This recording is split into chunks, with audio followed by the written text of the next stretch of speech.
is extremely loving, blissful. Understand? I am describing him as he is now.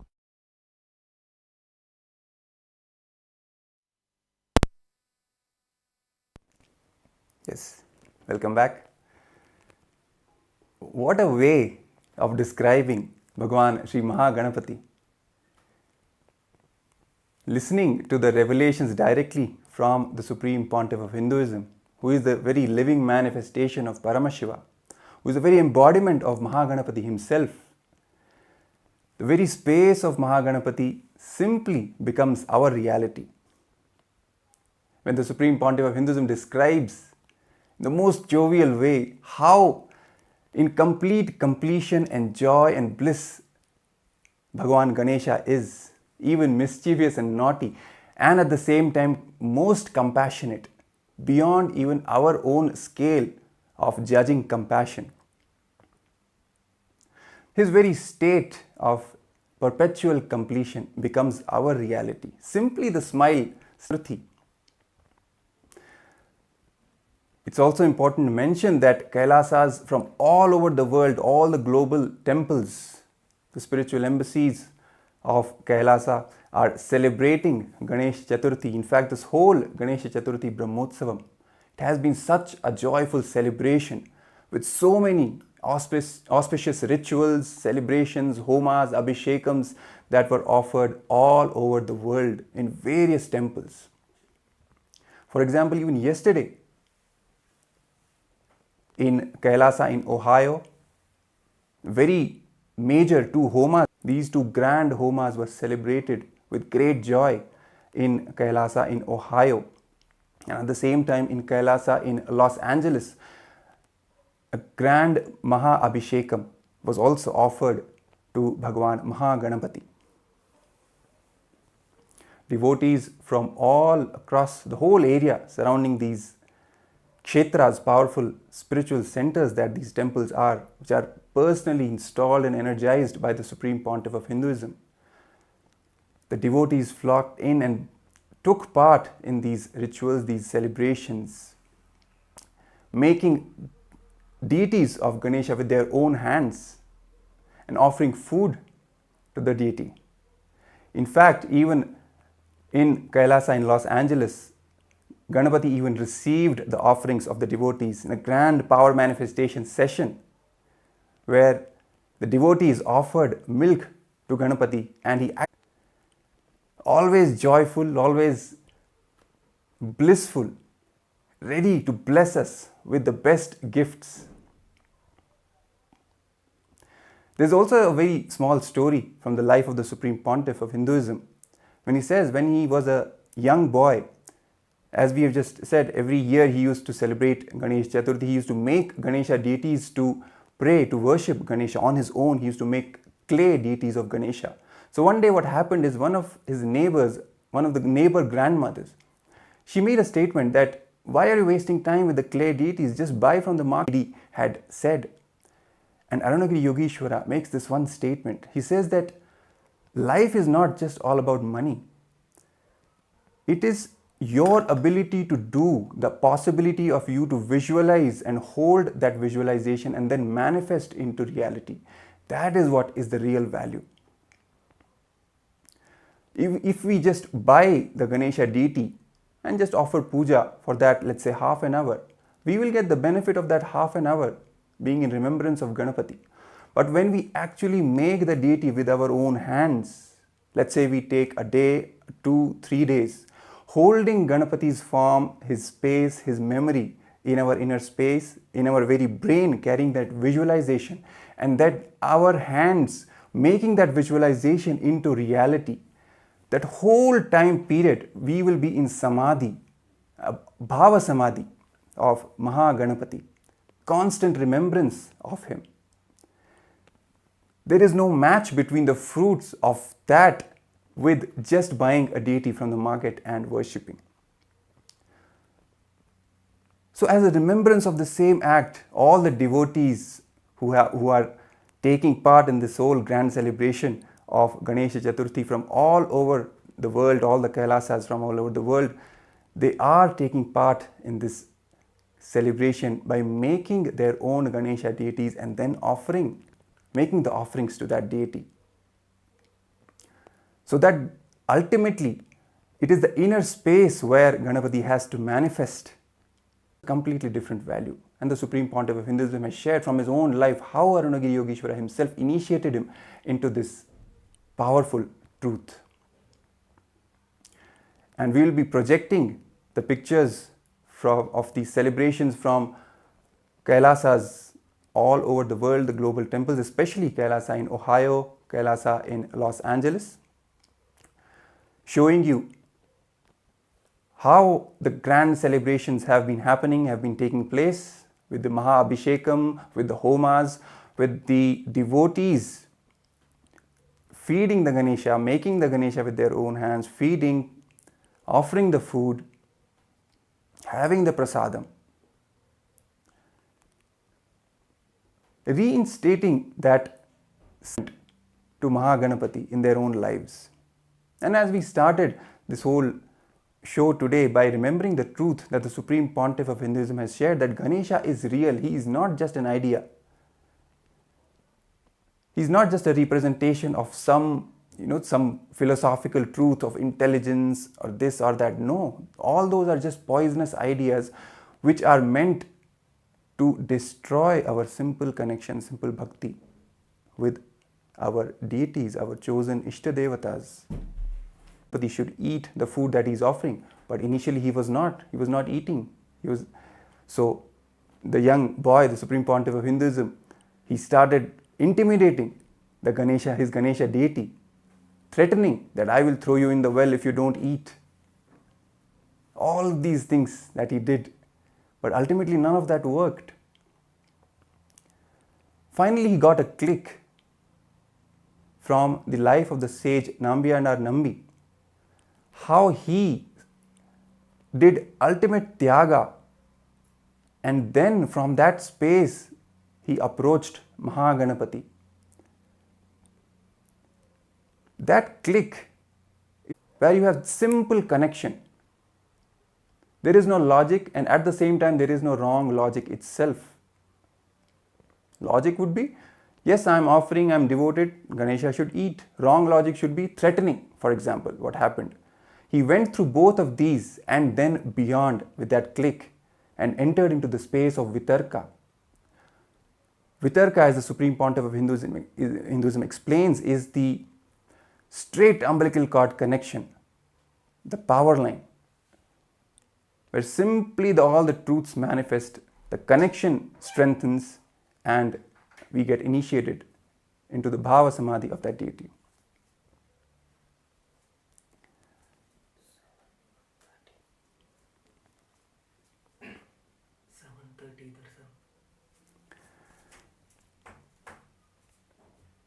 So as we are getting ready to receive the Supreme Pontiff of Hinduism, Bhagavan Nithyananda, will happen at 7:30 Eastern Time, that is 5 AM Indian Standard Time. So let's get ready to receive the Supreme Pontiff of Hinduism. Let's have that space of spontaneous completion, of simple devotion and vitarka, as we were just talking about. The Supreme Pontiff of Hinduism also shared in one of his discourses, one of his presidential addresses, that the young Hindu youth, the worst thing that has happened to them is the loss of vitarka. Because of the influence of the anti-Hindu forces, the media, entertainment, academia, all of these put together have snatched away that simple connection, that simple love, devotion connection, which goes beyond whatever we know as logic or wrong logic, that vitarka. It is that vitarka that is missing, which has caused a lot of problems, a lot of damage to us. Even when we are connecting to the deities, we think a million times, this is right, this is wrong, what it means, what it doesn't mean, instead of simply understanding that they are real. Let's just talk to them, let's just connect with them, be it Ganesha, be it Krishna. If we read the stories of the great devotees, this one thing, the one thread that is common across all their lives is Vitarka. All the Nayanmars, their stories, how they connected with Paramashiva, how Meera connected with Krishna, all the devotees. This Vitarka is the common factor and the most powerful factor. And it is only because of this Vitarka that the Supreme Pontiff of Hinduism at such a tender age simply manifested, offering his food to Ganesha, and Ganesha simply came and ate. It was a simple belief. Simple, not even belief, it just knows. He just knows. He will come and eat. That's all. That is what the Supreme Pontiff of Hinduism is trying to inculcate in us today, in all of us, the modern day Hindus, especially the Hindu youth, connecting us back to our roots, connecting us back to the deities, to gods and goddesses, giving the statement that they are all real. Just connect with them. They will respond to you. It is He who gives us the confidence that they will respond. And based on that confidence itself, we see devotees all across the globe manifesting left and right. For example, this power of feeding milk to Ganesha. That's how this happened yesterday. Simple Vitarka. The Vitarka that was initiated by the Supreme Pontiff of Hinduism in all the devotees, in all the disciples. With that Vitarka, simply connecting with Ganesha, with Maha Ganapathi, and he comes and receives the offerings that we are making. Let's also watch another small clip of the Supreme Pontiff of Hinduism talking about Bhagavan Sri Maha Ganapathi, sharing some more truths. And we will come back and get ready for today's grand special Darshan, which is going to start at 7:30 Eastern Time and 5 a.m. Indian Standard Time. So be ready. Let's watch this small clip of the Supreme Pontiff of Hinduism sharing and revealing the truths about Bhagavan Sri Maha Ganapathi. Ishvara Samarambam Nithyanandeshwari Madhyamam Asmadacharya Paryantam Vande Guru Paramparam.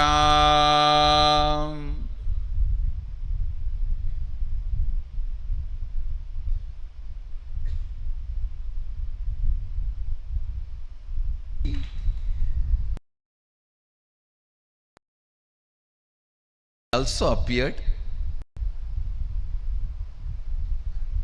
the auspicious day of Ganesha's appearance. I welcome everyone who is sitting with us through Nithyananda TV, Facebook Live, YouTube Live, two-way video conferencing, everyone. Long list, so I welcome all of you with my love and blessings. First, let us receive Parabrahma Swarupi, Sadashiva Swarupi, Maha Ganapathi's blessings on his appearance day. He is gracing in Sarvalankara and 108 Naivedya.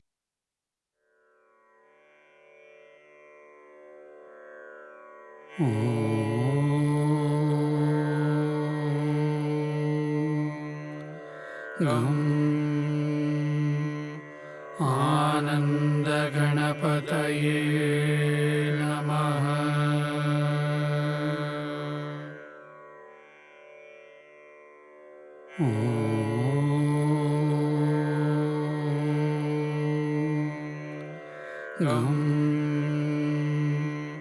Ananda Ganapataye Namaha.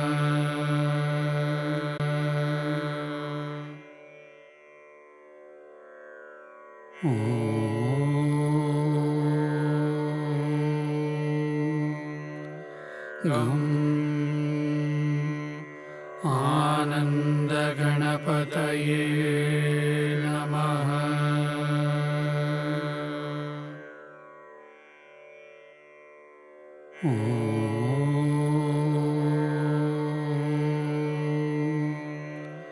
गं आनन्द गणपतये नमः।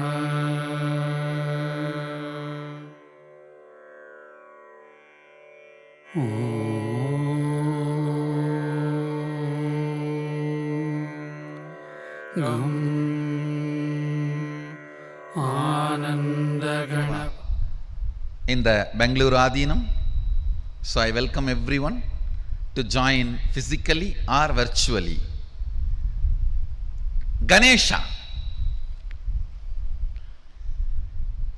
He embodies, symbolizes spontaneous completion celebration. Listen. Spontaneous completion celebration. Just see him, you will be joyful. He's embodiment of joy with a big belly and nicely sitting and nicely enjoying food. You can see this very form very clearly shows self, very happy about the universe, very happy about his happening, everything. I tell you,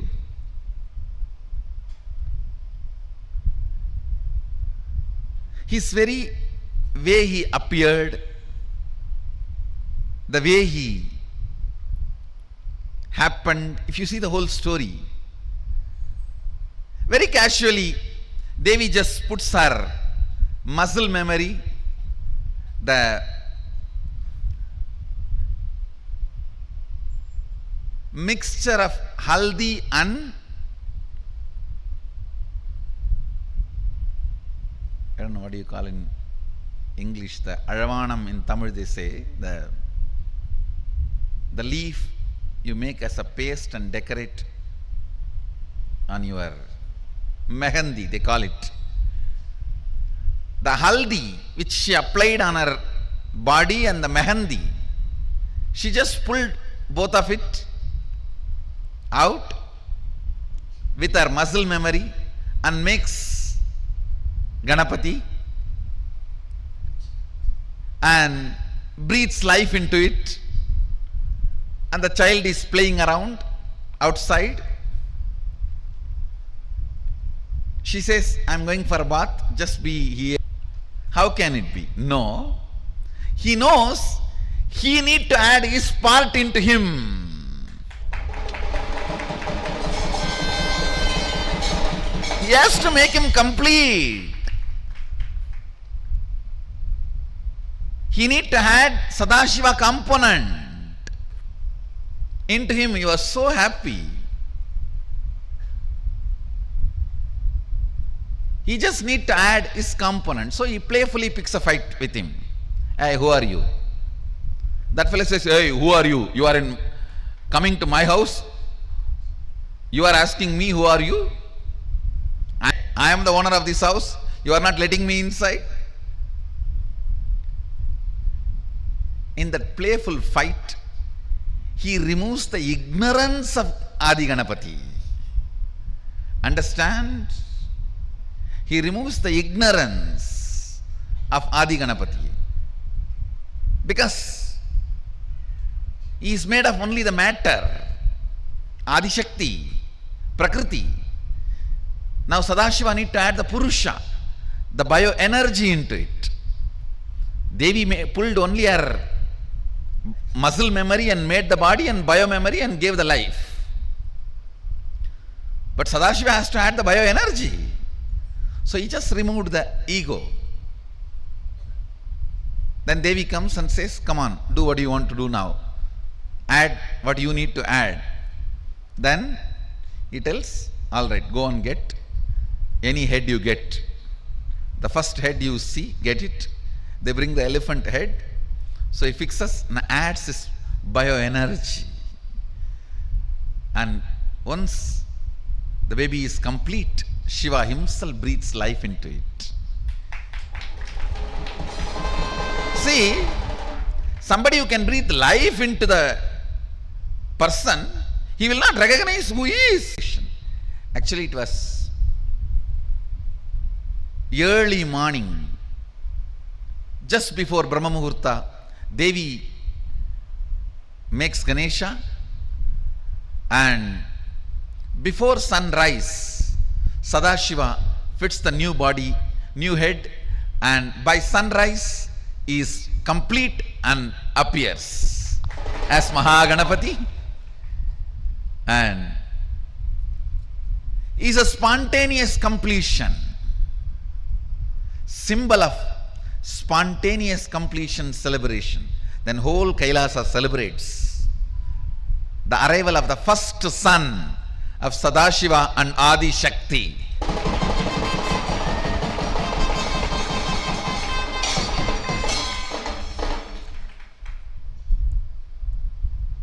Is the embodiment, symbol of spontaneous completion celebration. Today, let's invoke His grace, let's invoke Him and bring spontaneous completion into all our incompletions. Let your idea about your body be based on completion. Let your idea about everything, understand, weakest way of existing is fear. Let that fear be blasted by Maha Ganapathi's spontaneous completion celebration. Invoke him. He is easy to approach. Asudosha. Asudosha means easily pleased, easy to approach, easily pleased. He is Asudosha. That is why you can approach him in any way. Nithyananda, yes. And as we just witnessed this powerful revelation from the Supreme Pontiff of Hinduism, describing the grandeur, the magnificence of Bhagavan Sri Maha Ganapathi, and this intense space of completion that he carries and bestows upon all his devotees, all the disciples who worship him, who approach him with humbleness, with surrender.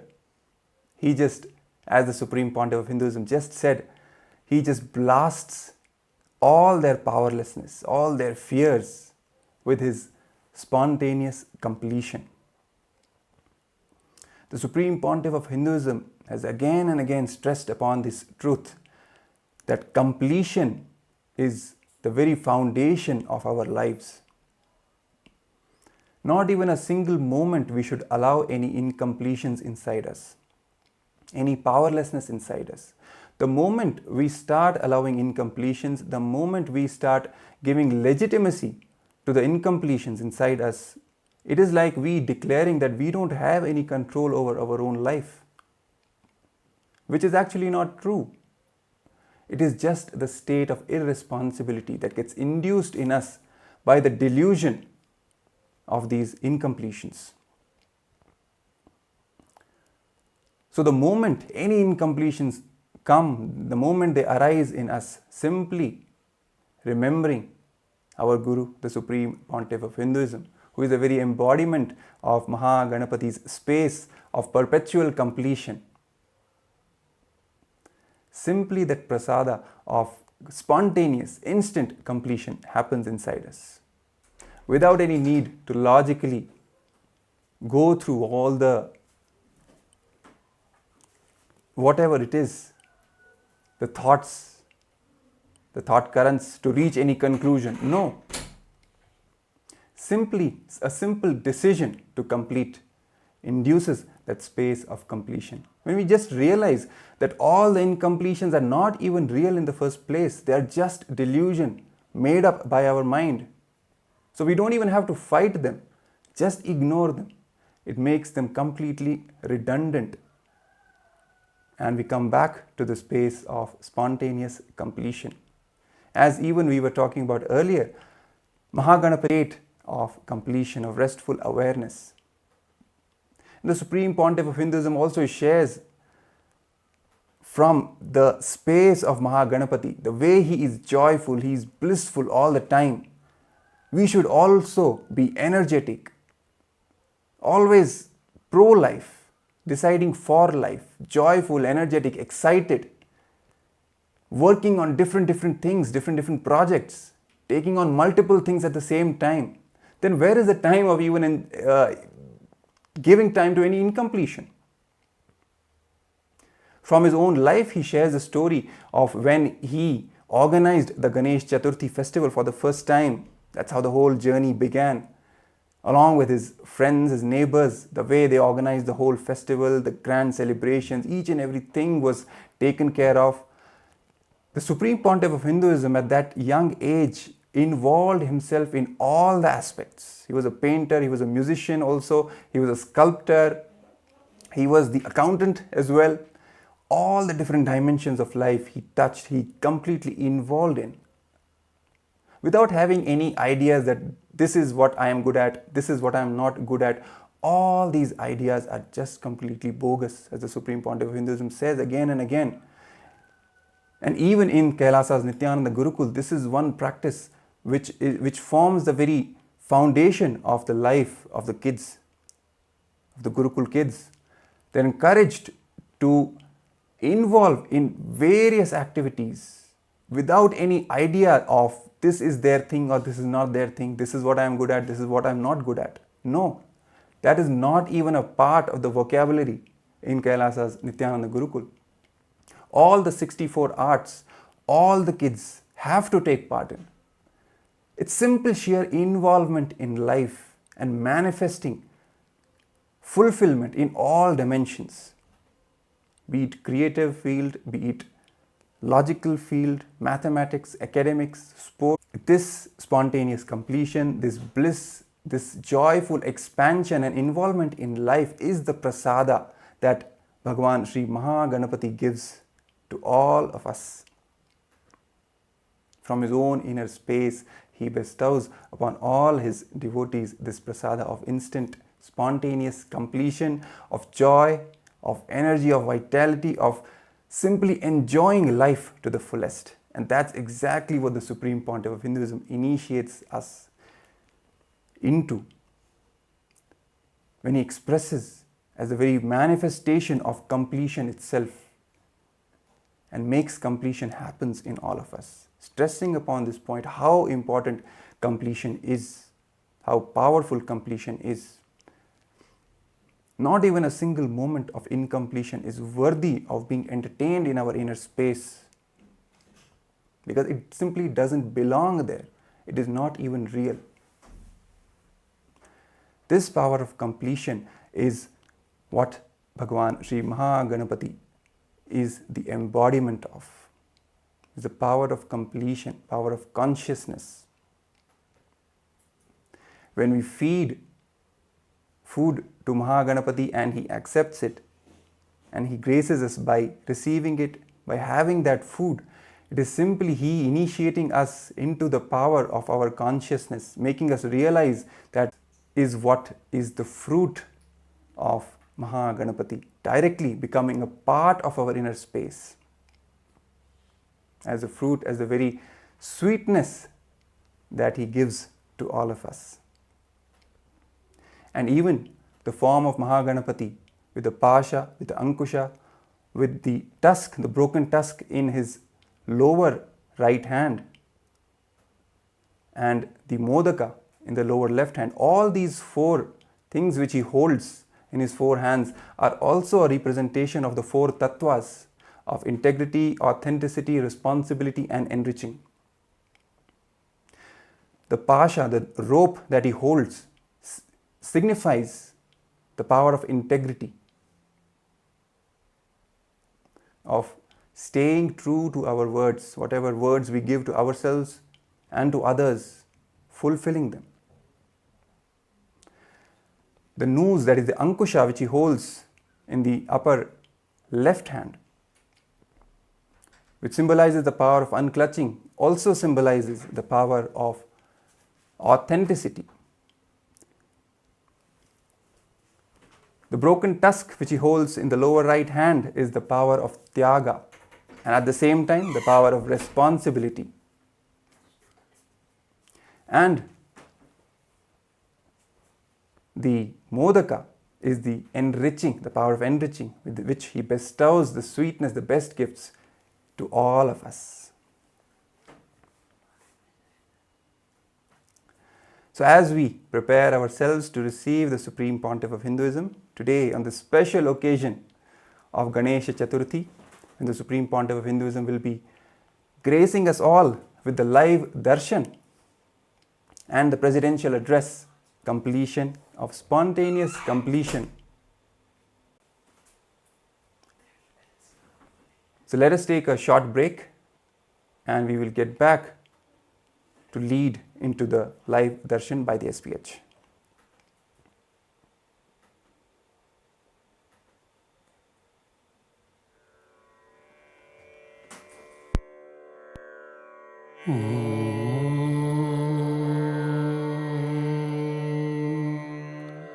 Gam Ananda Ganapataye Namaha.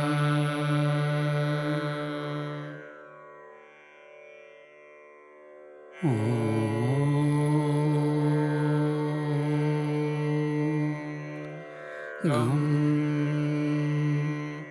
Ananda Ganapataye Namaha.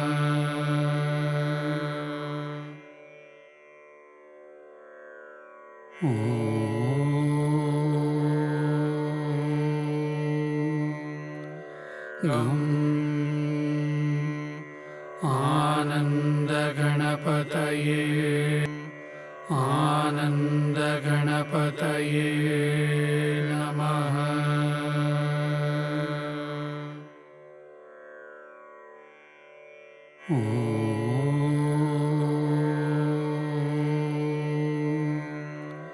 Gam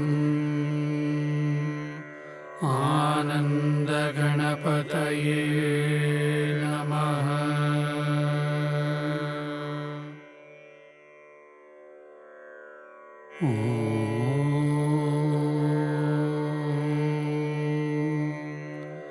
Gam Ananda Ganapataye Namaha.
with your eyes closed is meditation. Connecting with the divine with your eyes open is darshan.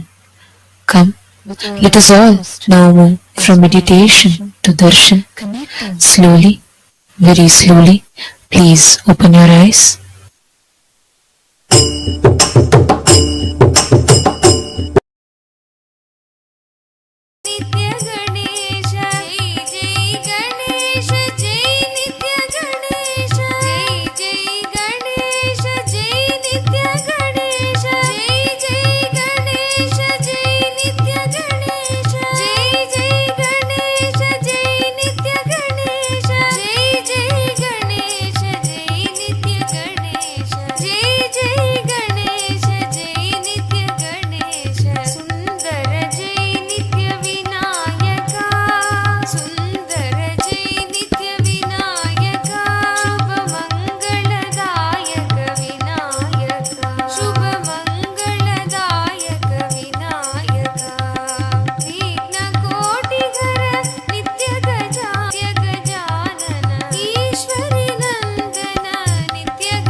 गजाननं गणेशचरणं परमपावनं नित्यानन्दं गजाननं नित्यस्मरणं परमपावनं नित्यानन्दं गजाननं नित्यस्मरणं परमपावनं नित्यानन्दं गजाननं सद्गुरुशरणं परमपावनं नित्यानन्दं गजाननं सद्गुरुशरणं परमपावनं नित्यानन्दं गजाननं भवभयहरणं नित्यानन्दं गजाननं गणेशचरणं परमपावनं नित्यानन्दं गजाननं नित्यस्मरणं परमपावनं नित्यानन्दं गजाननं नित्यस्मरणं परमपावनं नित्यानन्दं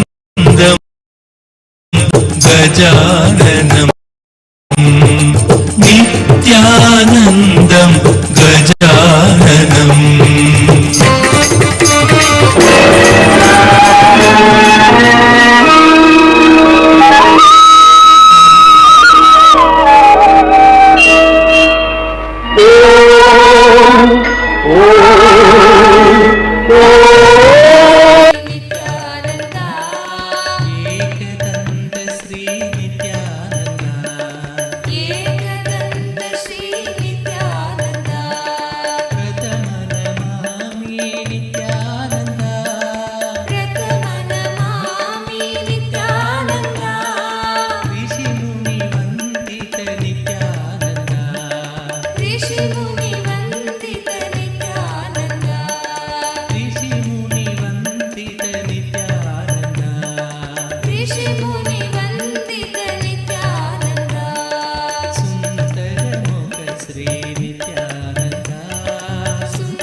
గజముగ గజముగ Gajanana గజముగ గజముగ Gajanana గజముగ గజముగ Gajanana గజముగ గజముగ Gajanana Gauri నందన నిత్యానంద గౌరీ నందన నిత్యానంద గౌరీ నందన నిత్యానంద గౌరీ నందన నిత్యానంద గజముగ నిత్యానంద గిరిజానందన నిత్యానంద గిరిజానందన నిత్యానంద గిరీశనందన నిత్యానంద గిరీశనందన నిత్యానంద గిరీశనందన నిత్యానంద గిరీశనందన నిత్యానంద గజముగ గజముగ గజానన గజముగ గజముగ గజానన గజముగ గజముగ గజానన గజముగ గజముగ గజానన గౌరీ నందన నిత్యానంద గౌరీ నందన నిత్యానంద గౌరీ నందన నిత్యానంద గౌరీ నందన నిత్యానంద గజముగ గజముగ గజానన గజముగ గజముగ గజానన గిరిజానందన నిత్యానంద గిరిజానందన నిత్యానంద గిరిజానందన నిత్యానంద గిరిజానందన నిత్యానంద గిరీశనందన నిత్యానంద గిరీశనందన నిత్యానంద గిరీశనందన నిత్యానంద గిరీశనందన నిత్యానంద గజముగ గజముగ గజానన గజముగ గజముగ గజానన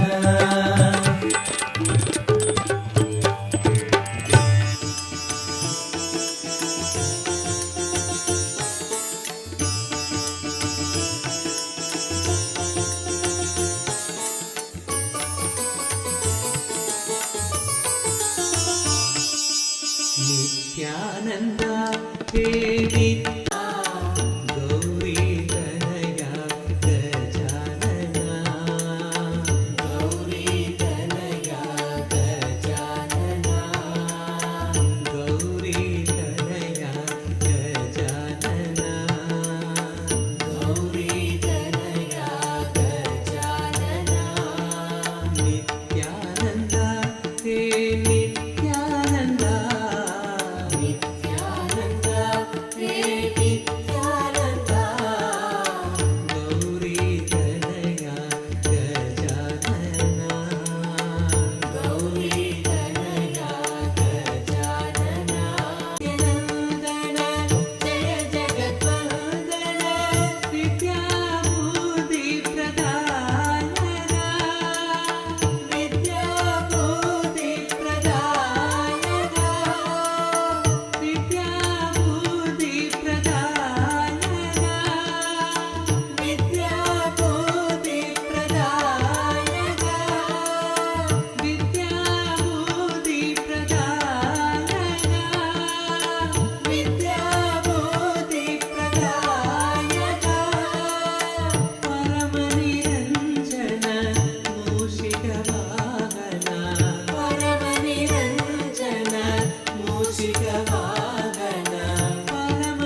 गजानन्दा हे नित्यानन्दा नित्यानन्दा हे नित्यानन्दा नित्यानन्दा हे नित्यानन्दा नित्यानन्दा हे नित्यानन्दा गौरी कनया गजानना गौरी कनया गजानना नित्यानन्दा हे नित्यानन्दा नित्यानन्दा हे नित्यानन्दा गौरी कनया गजानना गौरी कनया गजानना नित्यपुरीश्वर नित्यानन्दा नित्यपुरीश्वर नित्यानन्दा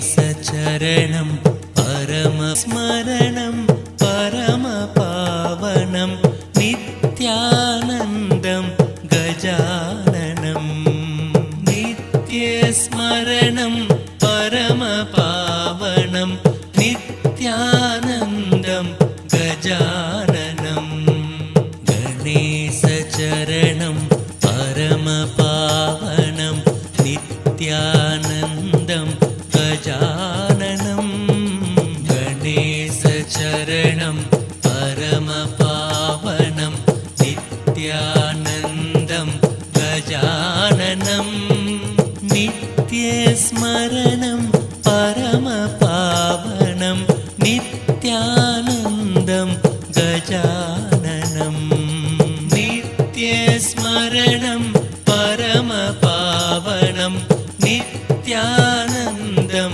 गजाननं सद्गुरु शरणं परमपावनं नित्यानन्दं गजाननं सद्गुरु शरणं परमपावनं नित्यानन्दं गजाननं भवभयहरणं परमपावनं नित्यानन्दं गजाननं भवभयहरणं परमपावनं नित्यानन्दं गजाननं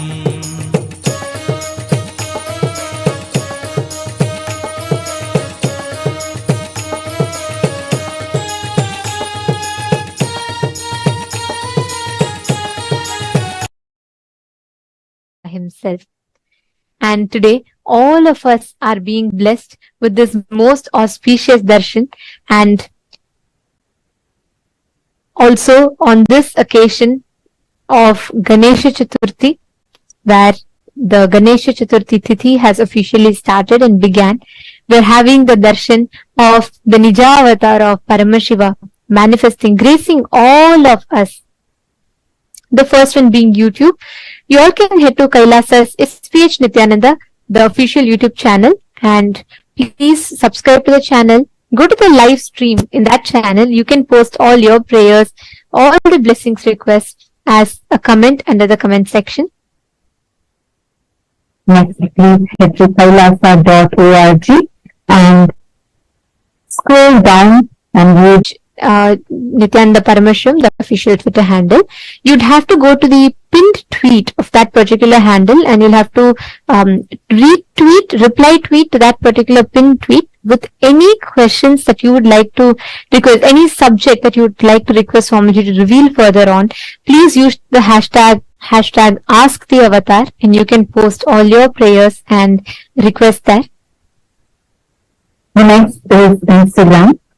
Please head to Kailasa's SPH Nithyananda. Click on the profile picture. You'll be led to a live stream, and right under the live stream, you'll be seeing the live chat icon. Click on it, post your prayers and requests directly as a comment so that you can receive the blessings from Swamiji. The next being Facebook. All of you can head to Kailasa's SPH Nithyananda Paramashivam, the official Facebook page. Don't forget to like and follow, and you will receive all the latest news, events and updates from Kailasa on the Facebook page. And also you can go to the live stream of that particular Facebook page, and you can post all your prayers, all your blessings, requests, messages of gratitude and love to Swamiji on that under the revival of the responsible democracy of Kailasa, which is already starting to take effect. The immediate effects are starting to take action. So every one of you that are actively voting for your respective houses of parliament, Raj Sabha and the Chit Sabha, please remember, as the Supreme Pontiff of Hinduism himself envisioned yesterday, the grand vision that Swamiji is spearheading through this, reviving, restoring the responsible democracy, and most importantly, planning the future ministers and heads of these respective houses of parliament in the respective local Kailasas. And each of you that are listening to this, all the born Hindus and practicing Hindus, take a few minutes of your time spent in becoming part of this everyday voting. By doing so, you are being part of one of the most important revival aspects of responsibility that each of us should. Each of us, you might be from any part of the world. Right now, we literally have Hindus practicing, living Hindus from across the globe, from literally all the time zones that are here gathered with us. And the Supreme Pontiff of Hinduism, who is spearheading this effort, uniting all the Hindus, the 2 billion Hindus, the born, living and practicing Hindus from across the world, through this responsible democracy system where each one of us are empowered with the right knowledge, and based on the responsible democracy that was conducted as Anubhava Mantapa.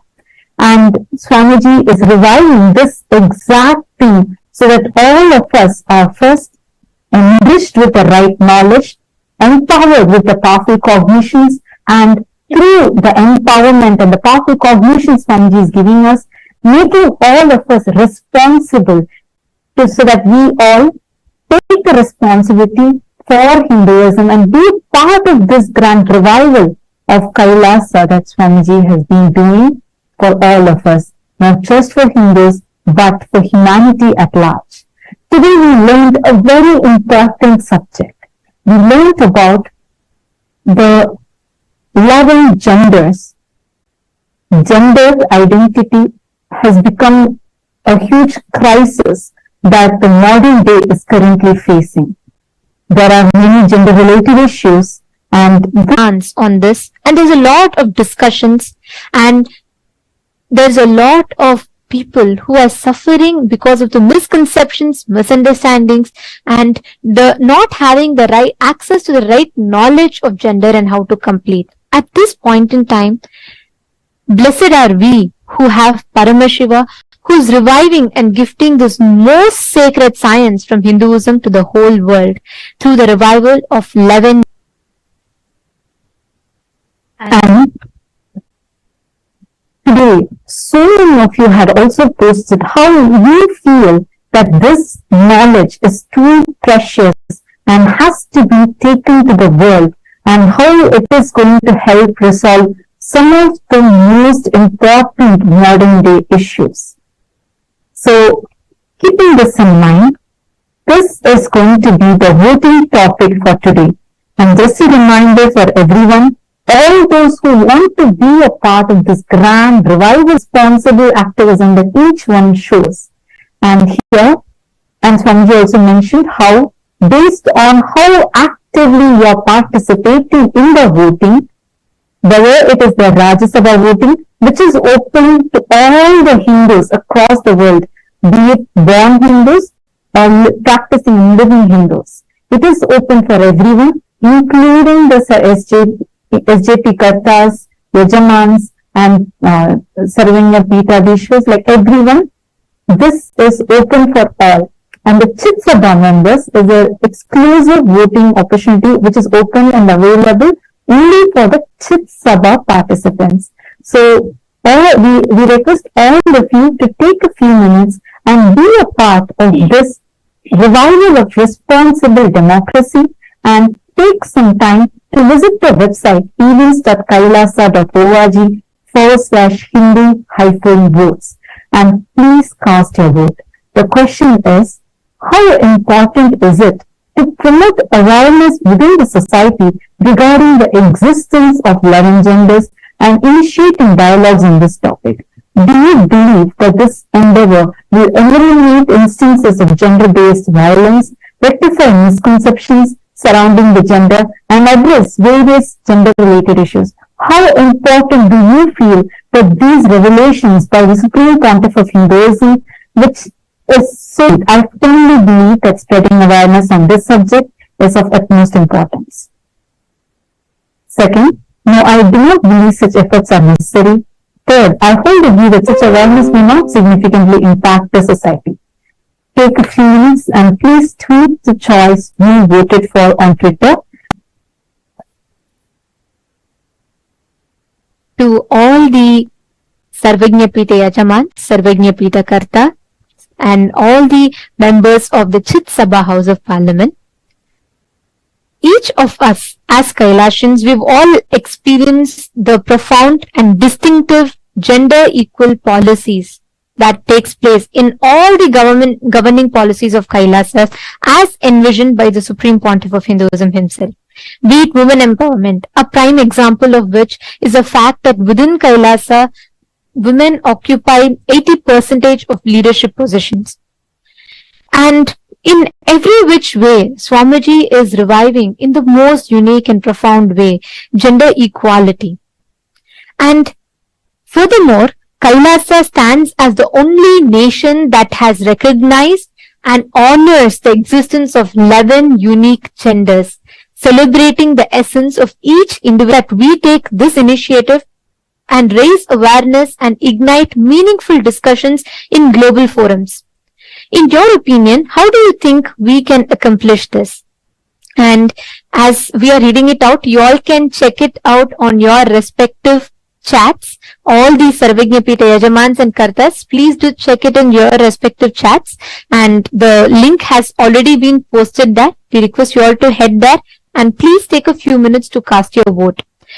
The options are: Option A, by participating in international events and forums, which helps you in actively engaging and where we can ask about our inclusive policies reaching a broader audience. Option 3 is encouraging inclusive conversations in independent private events. That is another approach, which is to foster inclusive conversations on these topics within the independent events. And these discussions can create a ripple effect of awareness and understanding. And option 4 is if you believe that you can't really bring a significant impact, you can let us know with that. So please do take a few minutes, cast your vote and do let us know. I'd like to take this opportunity to remind all the Sarvajñapita Yajamans, Kartas, all of you, the grand vision that Swamiji himself revealed yesterday. Each of you, by taking a few minutes and casting your vote, please understand you are securing your future in one of the most inclusive, progressive governments, which is Kailasa, the Hindu nation. And each of us are becoming an active part. And now let us all continue enjoying the darshan. Let us all continue receiving today's most powerful initiation. We request all the viewers, participants, every one of you to post your prayers, messages of gratitude to Swamiji on all of the social media platforms that we mentioned, and you can get Gajamuga Gajamuga Gajanana Gajamuga Gajamuga Gajanana Gajamuga Gajamuga Nithyananda Gauri Nandana Nithyananda Gauri Nandana Nithyananda Gajamuga Gajamuga Gajanana Gajamuga Gajamuga Gajanana Girijanandana Nithyananda Girijanandana Nithyananda गिरिजानन्दन Nityanand गिरिजानन्दन Nityanand गिरीशनन्दन Nityanand गिरीशनन्दन Nityanand गिरीशनन्दन Nityanand गजमुग गजमुग Gajanan गजमुग गजमुग Gauri Nandan Nityanand गजमुग गजमुग Gajanan गजमुग गजमुग Gajanan गिरिजानन्दन Nityanand गिरिजानन्दन Nithyananda, Kailasa welcomes you to the grand celebrations of Ganesha Chathurthi. Kailasas around the world are celebrating with the deities of Maha Ganapathi and the Supreme Pontiff of Hinduism, Bhagavan Nithyananda Paramashivam. On this auspicious day, in the divine presence of our beloved Swamiji, let us now offer our devotion and worship at the divine lotus feet of Maha Ganapathi and the Supreme Pontiff of Hinduism.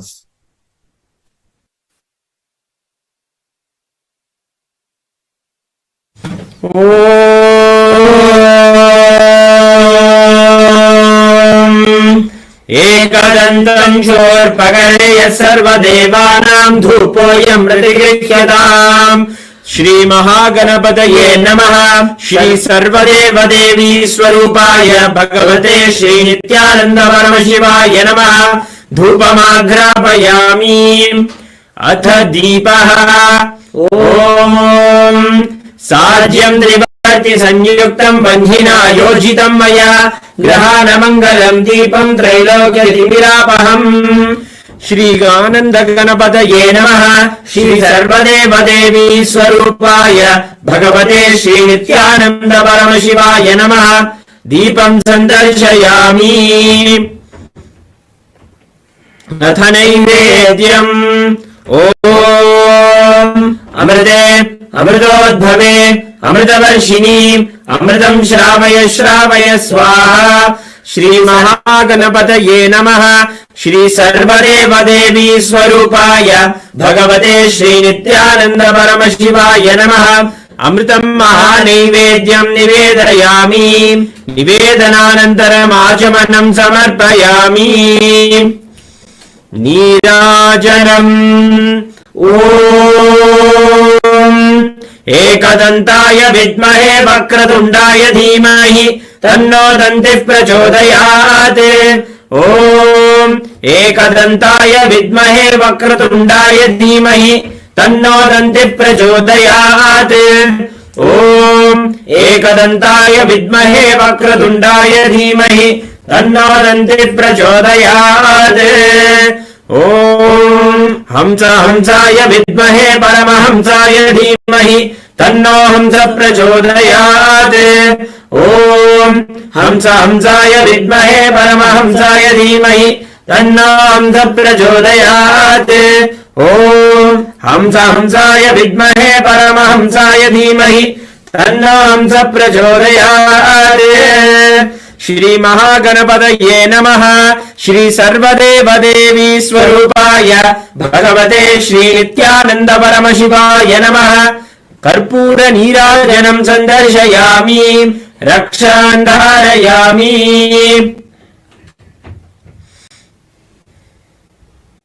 Very manifestation of Parandhama, Venkateshwara Swami, Kailasas around the world have hoisted the flag of the Garuda Dhwaja, and now we will be offering our devotion to Venkateshwara Swami on this first day of the Salakaganam Malakriptasanasta Satikamaninidhairmuktikhairmanditaah शुभ्रैरभ्रैरभ्रैरुपरिविरचितैर्मुक्तपीयूषवर्षैः आनन्दीनः पुनीयादरिनलिनगदा शङ्खपाणिर्मुकुन्दः भूपादौ यस्य नाभिर्विरशिरचन्द्रसूर्यौ च नेत्रे कर्णावासा शिरोद्यौर्मुखमपि दहनो यस्य वासेयमब्धिः अन्तस्तम् यस्य विश्वम् सुरनरकहो भोगिगन्धर्वदैत्यैः चित्रम् ब्रह्मम् प्रगृह्याम् श्री श्रीनिवासपरब्रह्मणे नमः सर्वदेवदेवी स्वरूपाय भगवते श्री नित्यानन्द परमशिवाय नमः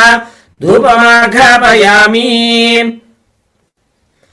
अथ दीपः ॐ साज्यम् त्रिवर्ति संयुक्तम् बन्धिना योजितम् मया ग्रहाणमङ्गलम् दीपम् त्रैलोक्यतिमिरावहम् श्री श्रीनिवास ब्रह्मणे नमः अमृतोद्भवे अमृतवर्षिणि अमृतम् श्रावय श्रावय स्वाहा श्री श्रीनिवास ब्रह्मणे नमः श्री सर्वदेव देवी स्वरूपाय भगवते श्री नित्यानन्द परमशिवाय नमः अमृतम् महानैवेद्यम् निवेदयामि निवेदनानन्तरमाचमनम् समर्पयामि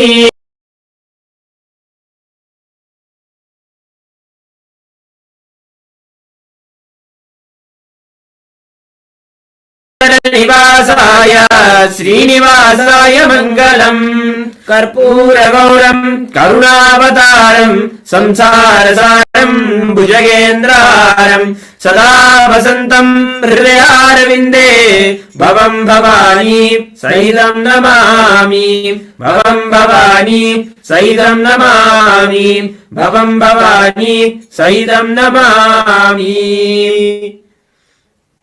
श्री श्रीनिवास परब्रह्मणे नमः श्री सर्वदेव देवी स्वरूपाय भगवते श्री नित्यानन्द परमशिवाय नमः कर्पूर नीराजनम् सन्दर्शयामि रक्षान्धारयाय नित्यानन्दाय मङ्गलम् मूल प्रकृतिरूपाय परमशिव शक्ति स्वरूपिणे श्री कैलास प्रधानाय नित्यानन्दाय मङ्गलम् दण्ड त्रिशूलहस्ताय काल काल स्वरूपिणे श्री कैलास प्रधानाय नित्यानन्दाय मङ्गलम् योग भट्टाभिषिक्ताय राजसन्न्यासधारिणे श्री कैलास प्रधानाय नित्यानन्दाय मङ्गलम् सार्वभौमैकपत्याय राजराजार्चिताय च श्री कैलास प्रधानाय नित्यानन्दाय मङ्गलम् मङ्गलम् कल्पवृक्षाय मङ्गलम् ज्ञानदायिने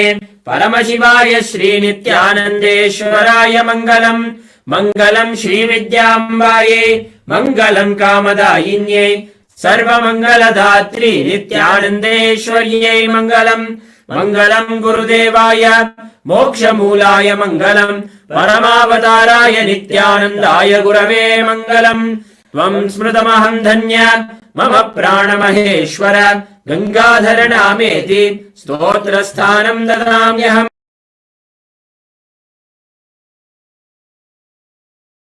पादुकार्पणमस्तु ॐ नित्यानन्दम्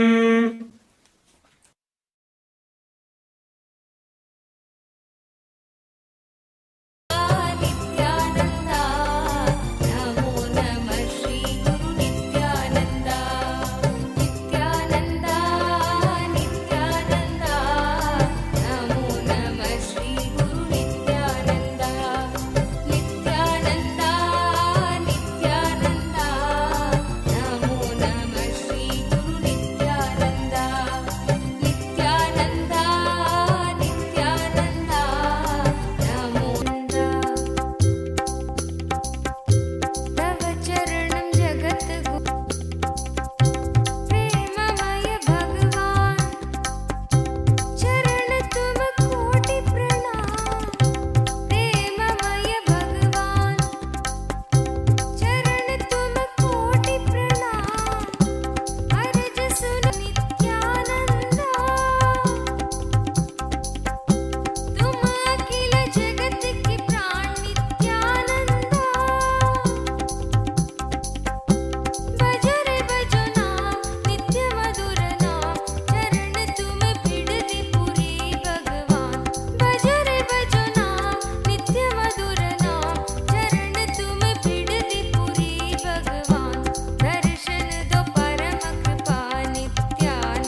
नित्यानंदा तव चरणं जगद्गुरु नित्यानंदा प्रेममय भगवान भजरे भजना नित्य मधुर नाम चरण तुम पीड़ित पुरी भगवान भज परम कृपा नित्यानंदा तव चरणं जगद्गुरु नित्यानंदा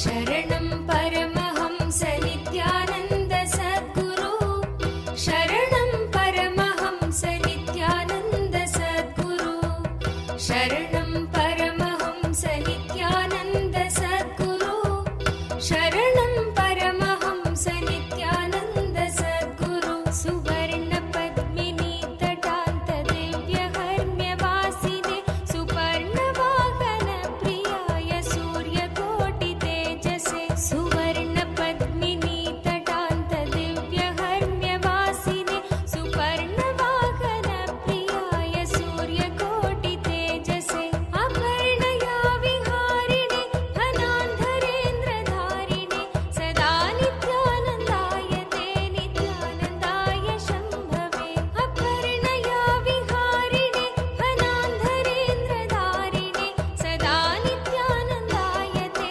नित्यानन्दाय शम्भवे शरणं परमहंस नित्यानन्द सद्गुरु शरणं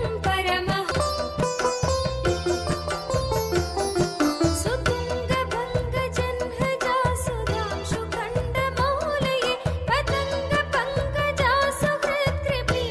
पतङ्गपङ्कजासुहृत्कृपीठयोनिचक्षुषे सुतुङ्गभङ्गजन्हजासुधांशुखण्डमौलये पतङ्गपङ्कजासुहृत्कृपीठयोनिचक्षुषे भुजङ्गराजकुण्ड स नित्यानन्द सद्गुरु शरणं परमहंस नित्यानन्द सद्गुरु शरणं परमहंस नित्यानन्द सद्गुरु शरणं परमहंस नित्यानन्द सद्गुरु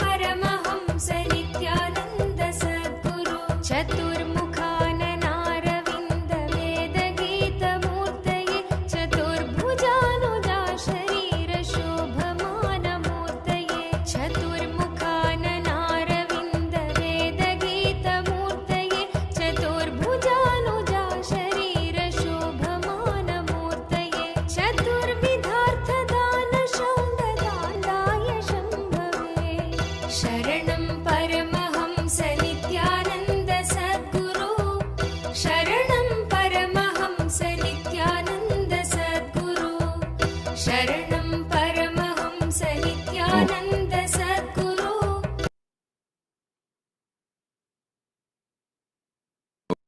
I bless you all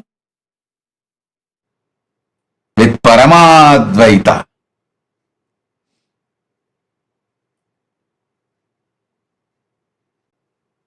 Maha Ganapathi showers his grace on all of you.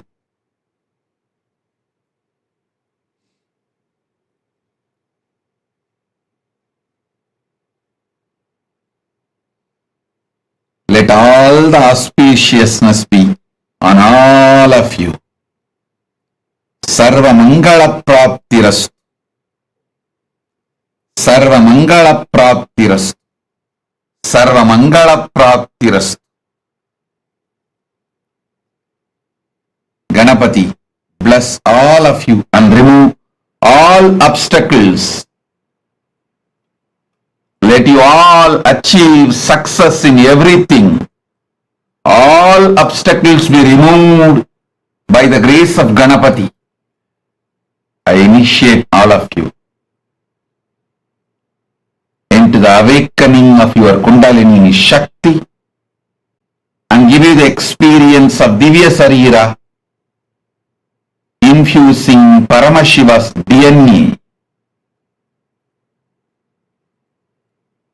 I'll energize, mirror, and all the other alchemy products you have, turmeric, kumkum, sandal, all the alchemy products and aushadas, and Krishtasila. Sit now. I'll transmit Paramashiva's DNA into all of you now. Om, Om, Om.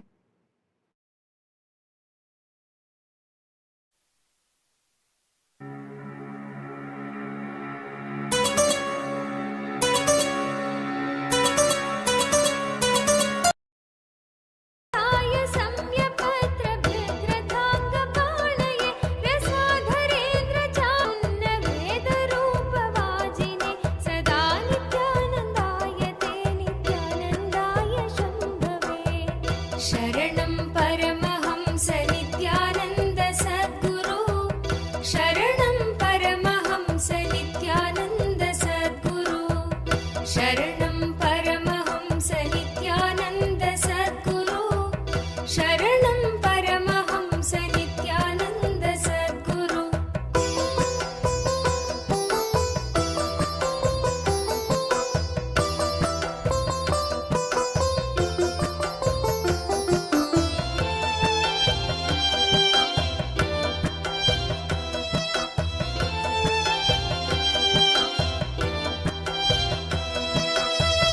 शरणं परमहंस नित्यानन्द सद्गुरु शरणं परमहंस नित्यानन्द सद्गुरु शरणं परमहंस नित्यानन्द सद्गुरु शरणं परमहंस नित्यानन्द सद्गुरु अतिप्रगल्भ वीरभद्र सिंहनाद गर्जित श्रुतिप्रभीत दक्षयाग भोगिना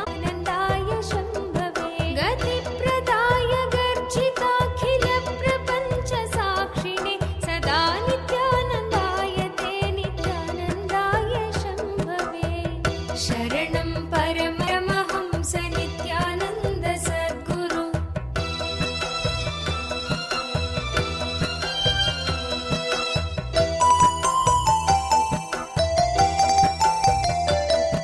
मृगण्डु सोनु रक्षणावधूत दण्डपाणये सुगण्डमण्डलस्फुरत्र भाजितामृताक्षवे मृगण्डु सोनु रक्षणावधूत दण्डपाणये सुगण्डमण्डलस्फुरत्र भाजितामृताक्षवे अखण्ड भोग सम्पदर्थि लोकभावितात्मने सदा नित्यानन्दाय ते नित्यानन्दाय शम्भवे अखण्ड भोग सम्पदर्थि लोकभावितात्मने सदा नित्यानन्दाय ते नित्यानन्दाय शम्भवे शरणं परमहंस नित्यानन्द सद्गुरु शरणं परमहंस नित्यानन्द सद्गुरु शरणं परमहंस नित्यानन्द उत्तम दीन संरक्षक देवदेवोत्तम दीन संरक्षक देवदेवोत्तम दीन संरक्षक देवदेवोत्तम दीन संरक्षक देवादिदेवा नित्यानन्दा देवादिदेवा नित्यानन्दा देवादिदेवा नित्यानन्दा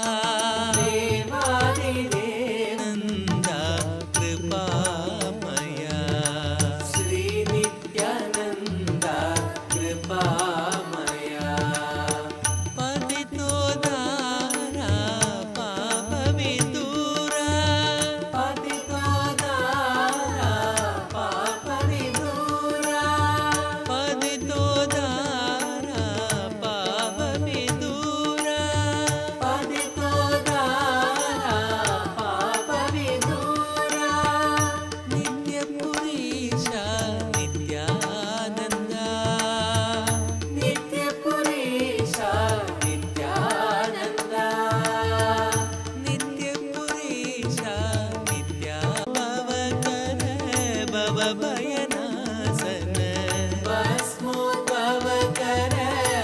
भवभयनाशन श्री नित्यानन्द कृपामया श्री नित्यानन्द कृपामया कृपामया देवदेवोत्तम दीन संरक्षक देवदेवोत्तम दीन संरक्षक देवदेवोत्तम दीन संरक्षक देवदेवोत्तम दीन संरक्षक देवदेवोत्तम दीन संरक्षक देवदेवोत्तम दीन संरक्षक देवादिदेवा नित्यानन्द देवादिदेवा नित्यानन्द देवादिदेवा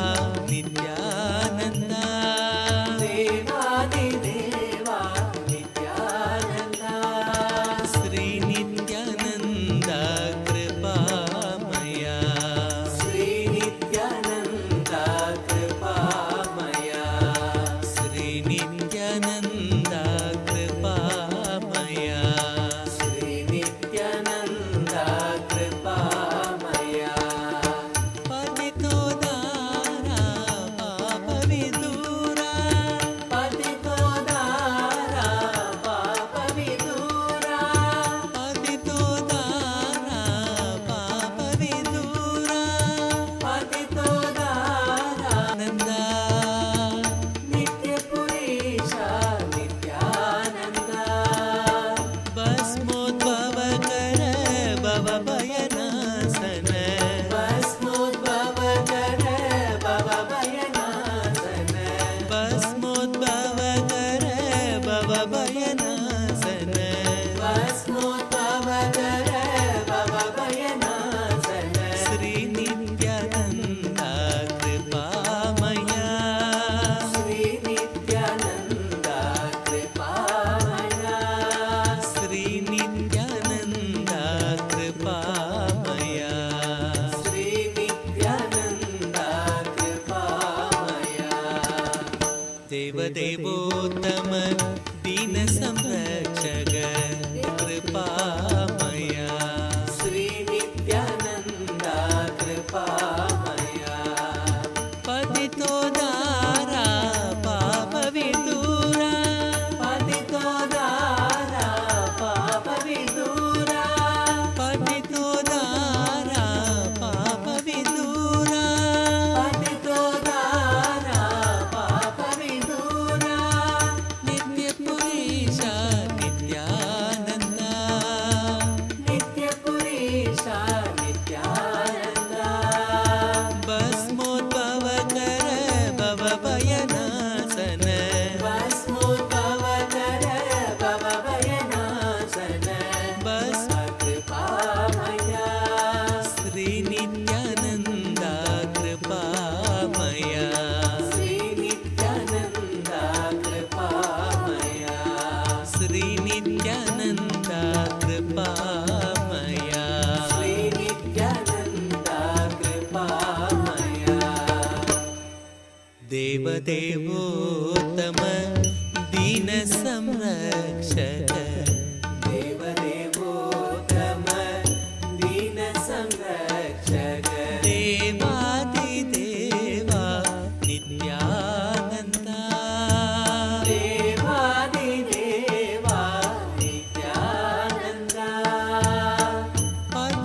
पतितोदारा पापविदूरा पतितोदारा पापविदूरा पतितोदारा पापविदूरा पतितोदारा पापविदूरा भस्मोद्भवकर श्री नित्यानन्द कृपामया श्री नित्यानन्द कृपामया देवदेवोत्तम दीन संरक्षक देवदेवोत्तम दीन संरक्षक देवादिदेवा Nityanand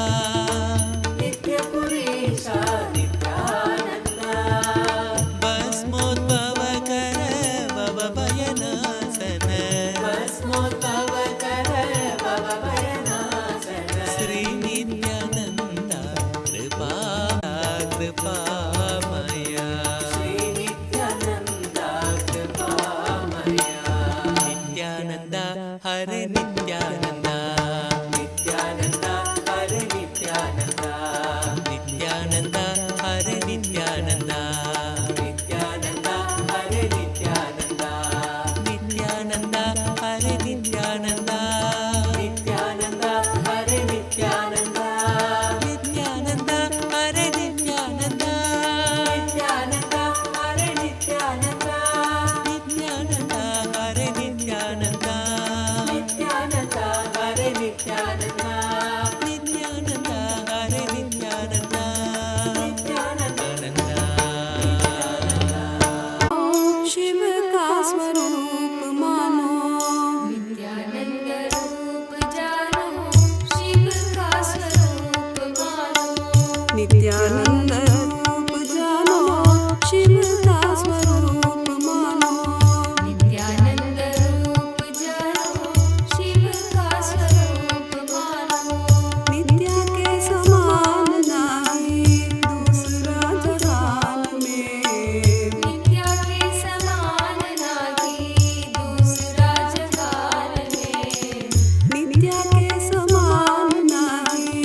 நித்யாயன பாரதே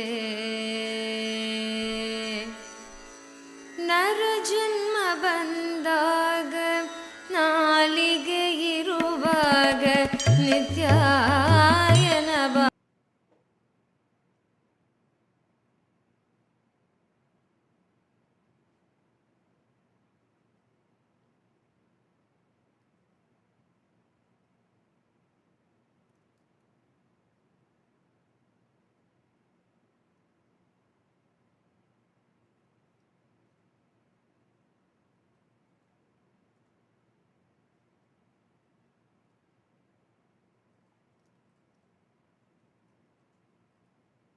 Om, Om, Om,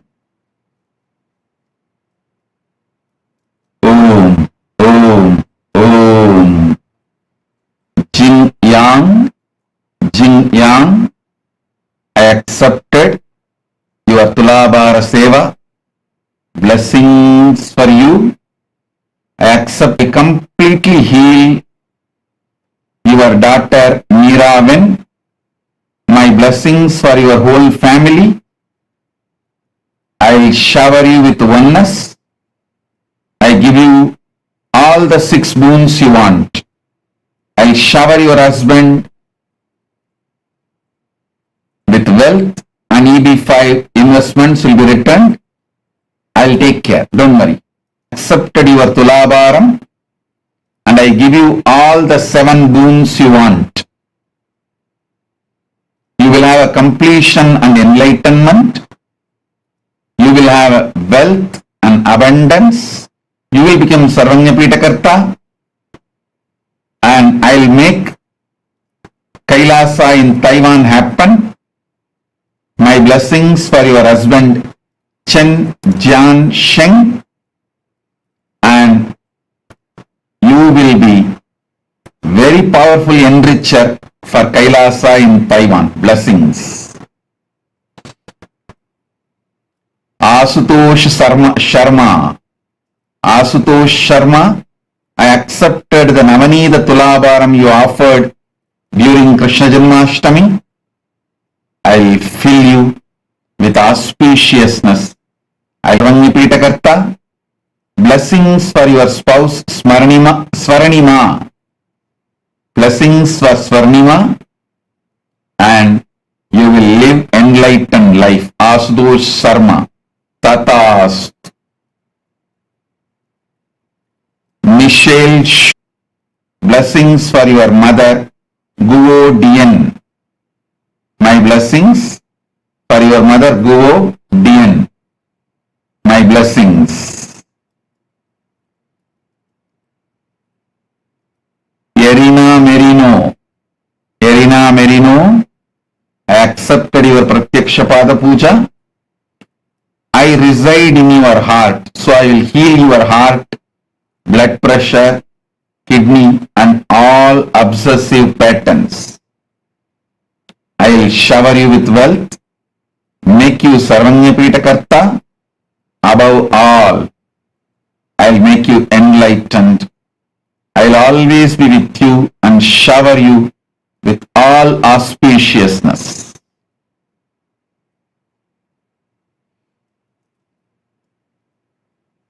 All those who offered today Pratyaksha Pada Puja and Tulabara Seva, Rajita Tulabara Seva, I accept further satsangs. Today, I am blessing all of you by accepting your gratitude every day. My blessings.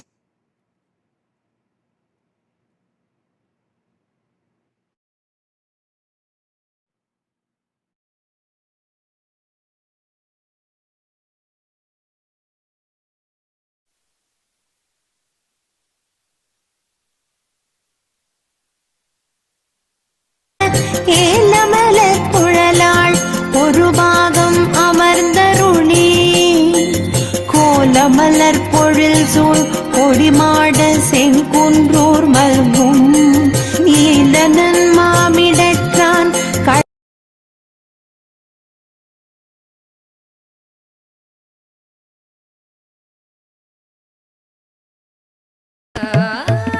गरुडगमन सिरि नित्यपुरि विठला गरुडगमन सिरि नित्यपुरि विठला नित्यायन भारते नित्य मीनाक्षि सुन्दरेश्वरा भिन्नस्वरूप परशिवपुत्र रत्न कुमार गुरुमण्यतुल्यावतार श्रीपार्वती स्तन्यपानलब्ध दिव्यज्ञान विश्रुत सकल निगमागमसारभूत द्राविड वेद प्रवक्त्रे श्रीमत्परमशिव करुणा समधिगत मुक्तामय चतुरश्रयान गीयमान छत्र चामर श्रीचिह्न काहलादि समस्त बिरदावल्यलङ्कृत ज्ञान विज्ञान चक्रवर्ती सर्व श्रीराजाधिराज पाण्ड्य महाराज गुरु क्षपण शाक्यादि महान्धकार निवारण ज्ञान भानु वीक्षणानर्हार्ह ध्वजोच्छेदन पूर्वक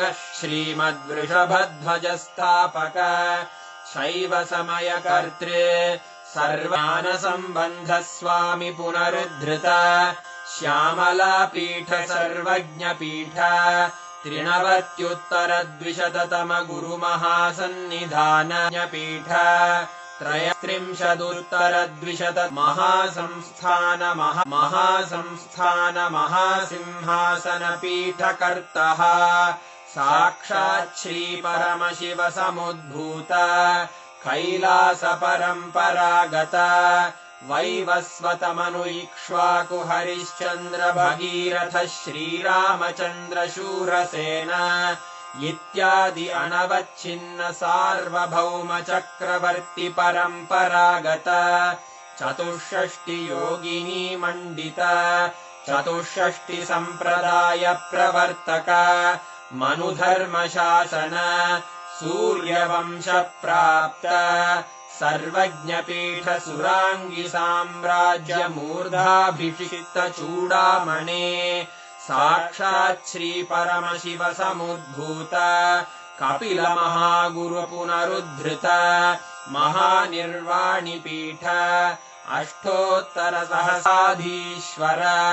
गुरु परम्परा प्राप्त अटल पीठ अष्टोत्तर सहस्रतम अष्टोत्तर सहस्र श्री अटल पीठाधीश्वर धर्म मुक्ति स्वर्गपुर स्वर्ण पीठ त्रयोविंश गुरु महासन्निधान कैलास परम्परागत आदिपीठ सर्वज्ञ पीठ जगद्गुरो श्रोत्रिय ब्रह्मनिष्ठ श्रीमज्जगद्गुरु श्रीलश्री भगवच्छ्री नित्यानंद परमशिव श्री ज्ञान संबंध देशिक परमाचार्य स्वामिन् अत्रागत्य परिपाल्य च अस्मान् विज्ञान वितरणेन विजयी भव जय जय।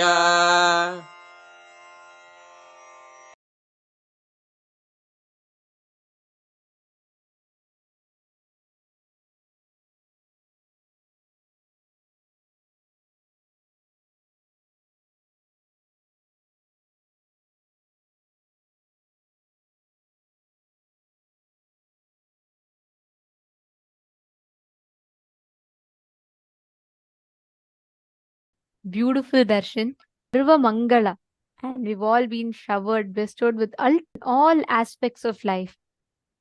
Today's darshan was one of the most important and most beautiful darshans.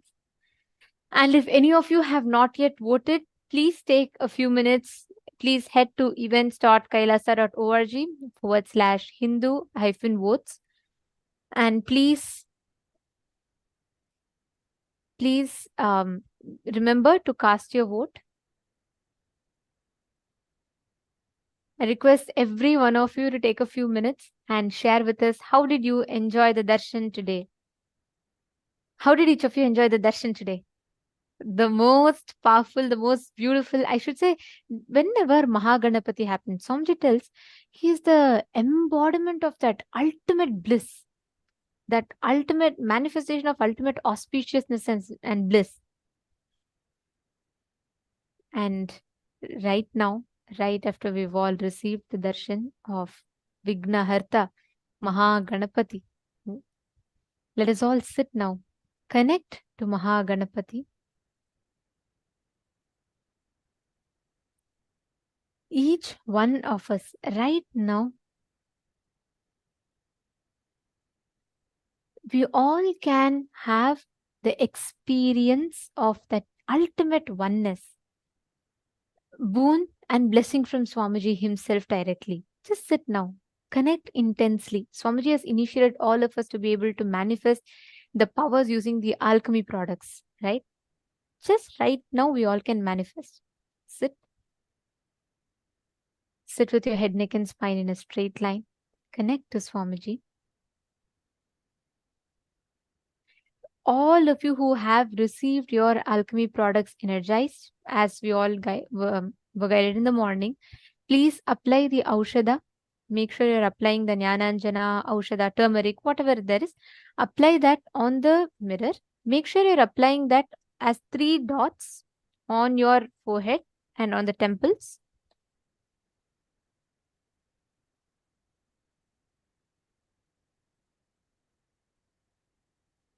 Yes. Now understand that mirror will act as literally like a transmitter, which means like how with what clarity you will be able to see on your phone screen or your laptop screen. With that same clarity, if not even more, you will be able to see on the mirror. The mirror has unique ability to receive and hold energy and transmit the energy.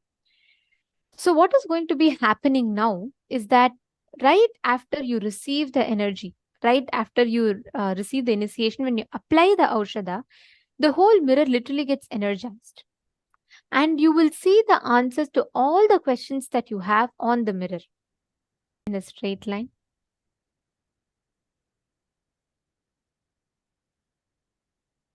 Now, intensely chant the Mahavakya.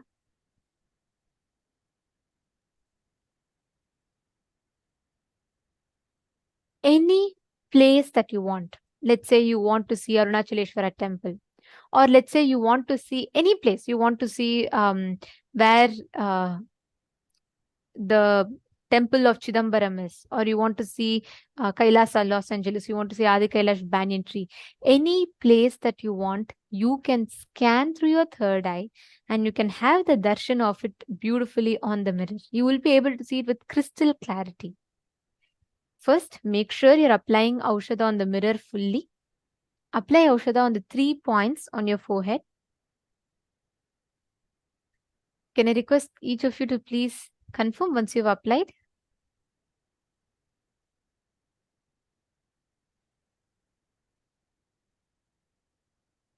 Malita Sege, you're asking how does it appear? Does it appear as actual words? It will appear as clear visuals itself. See, sometimes it starts as patterns and lines, but actually you will be able to see, like if I show you, like how you're seeing us on your screen right now, right?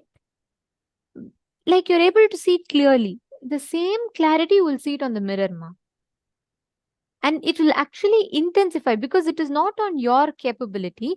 It is completely the mirror's ability to project whatever you want to see. The moment you create that strong will consciously, it will actually appear on the mirror. You will be able to see it. Come on, can I request every one of you to please have the mirror?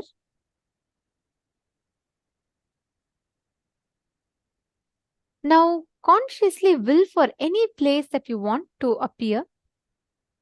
It can be anything.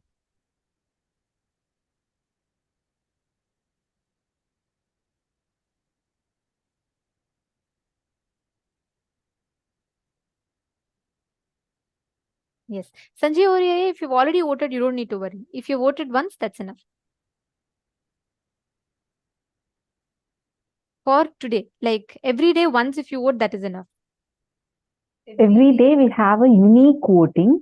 So each day you have to vote for that day's voting. And if you have not been, let's say you missed yesterday's voting, so each voting is open for next 7 days. So you can go back and you can vote in whichever places you have not yet voted. Please go there and you can cast your vote.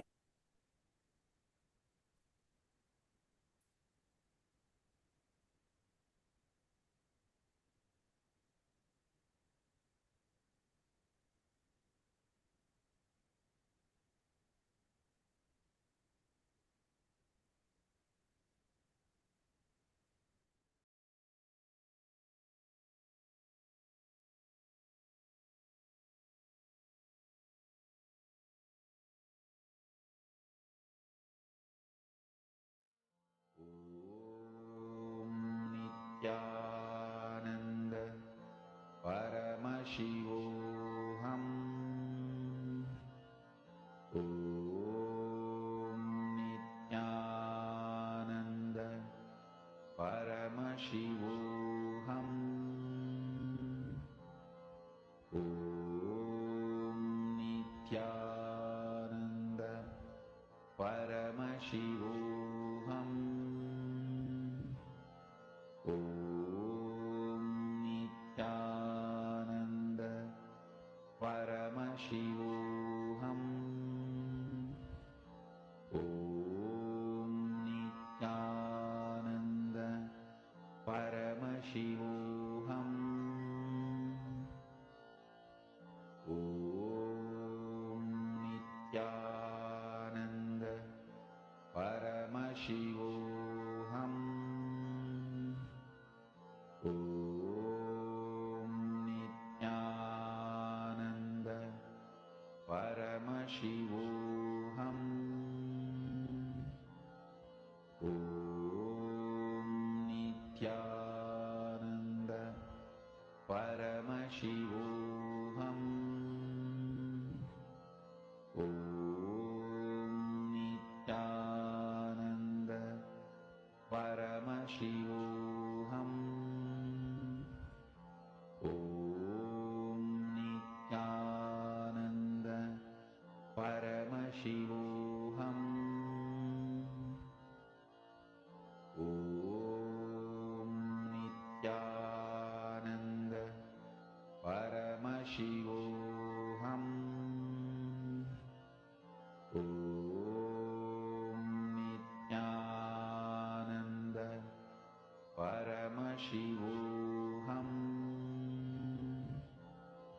Om Nithyananda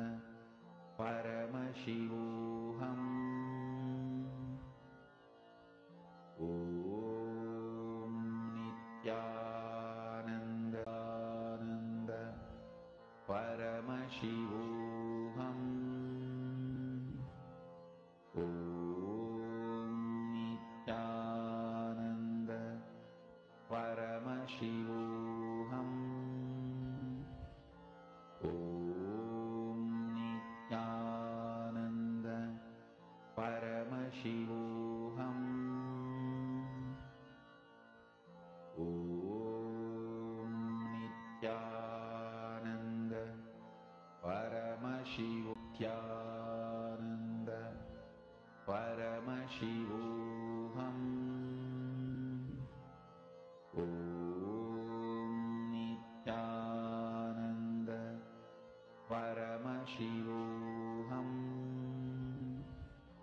Om Nithyananda Paramashivam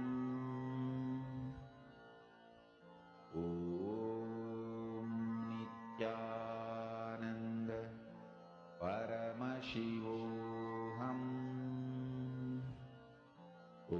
Om Nithyananda